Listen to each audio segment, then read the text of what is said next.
Nous, c'est la compagnie Artiflette. Voilà. Et le projet, c'est l'Artichaut à vélo. Et le spectacle, Petit présent pour grand futur. C'est une compagnie qui a une quinzaine d'années passées. On est donc une compagnie de théâtre, cirque et musique. Donc on fait plusieurs choses différentes.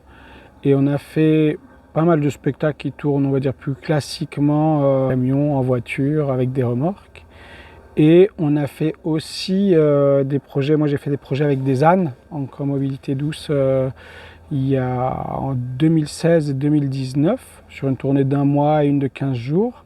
Et là, on est en train de travailler sur un nouveau projet qui s'appelle donc l'Artichaut à vélo, avec un nouveau spectacle qu'on est en pleine création qui s'appelle Petit présent pour grand futur. Je dirais que ce qui nous a amené à la mobilité douce, ou en tout cas qui est pour moi une sorte de plus de comment on touche les personnes, c'est pas tant la question du moyen, mais de la manière, et qu'en fait tu te rends compte que quand tu prends le temps d'aller vers les gens, que ce soit à pied ou à vélo, tout d'un coup il y a quelque chose d'autre qui se passe, et dans la manière dont toi tu es touché, dont le public est touché, et ce qui peut se rencontrer là-dedans, en fait, je dirais que ça c'est quand même une des portes d'entrée. Là, l'idée d'avoir le temps de rencontrer les gens, et aussi de ne pas toucher que le public culturel. Tu as tout ça de public, quand tu vas au théâtre, en fait ça représente ça de la population, et alors le reste, qu'est-ce qu'on en fait? Et en fait ces modes-là, finalement, quand c'est avec les ânes, ça touche les gens d'une manière très différente, ça ouvre des portes que tu serais incapable d'ouvrir quand tu arrives en camion.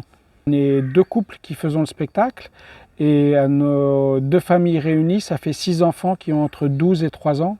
Et donc nous, on a découvert le vélo, justement, on avait beaucoup marché à une époque, et avec les enfants, au début qu'on a eu des enfants, on s'est dit tiens, le vélo c'est peut-être plus facile que la marche pour avoir nos enfants dans la carriole et tout ça. Et donc on a un peu embarqué là-dedans comme ça. La mobilité à vélo, elle c'est vraiment induite un peu de départ sur la famille, mais par exemple on est en train de travailler avec le même spectacle, d'autres tournées par chez nous dans les montagnes, et quand tout d'un coup j'ai commencé à placer les lieux où on allait être, je me suis dit, mais peut-être que là, il faudra qu'on soit à nouveau avec les calèches et les ânes.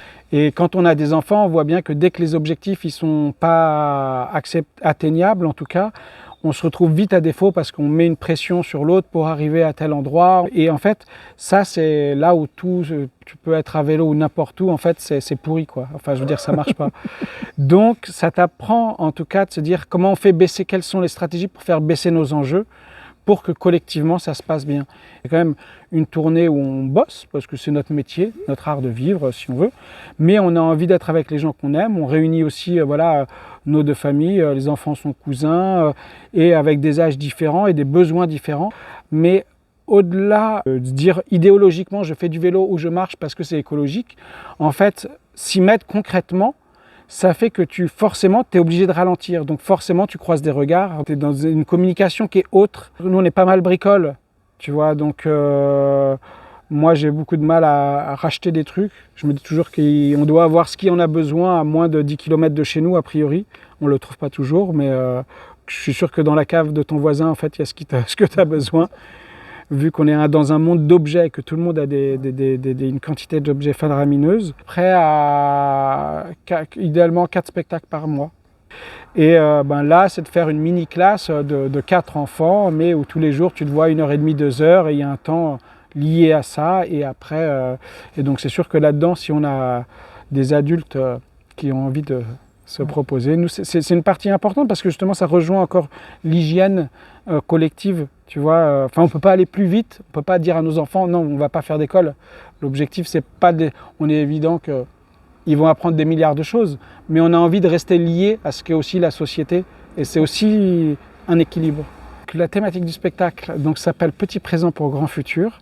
Alors, donc l'histoire du Golden Disc, c'est en 1977, il y a une équipe de chercheurs en lien avec la NASA et qui ont préparé un disque d'or sur lequel il y avait plein de fragments de choses liées à l'humanité, des vidéos, de la musique, le bonjour en 90 langues, des photos, le corps humain, voilà, de plein de choses de la vie. Et donc cette sonde, comme tu disais tout à l'heure, en fait, elle est en train de sortir de notre système pour aller dans un endroit où on ne va plus la capter. Donc c'est l'idée qu'elle puisse être un témoignage de formes extraterrestres potentielles qui veulent savoir quelque chose de l'humanité ici. Et donc nous, voilà, on a pris cette histoire-là et on s'est dit, tiens, en fait, il se trouve que là, sur sa trajectoire, en fait, la sonde, elle a rencontré une météorite à neutrons, donc elle a été percutée. Le Golden Disc qui s'est décroché, il est revenu en fait en France, dans le jardin de Paulette, qu'il a retrouvé. Mais voilà comment on se recrée du lien aussi à notre niveau, dans nos possibilités. Et voilà, qu'est-ce qui représente l'humanité pour vous? Et finalement, après, c'est ces histoires-là qu'on se dit, bah tiens, moi j'ai entendu Stéphane qui m'a raconté ce qu'il a vécu à tel endroit, et ça nous nourrit, nous, et ça nourrit l'histoire, et ça en reste là, ce qui est déjà assez incroyable.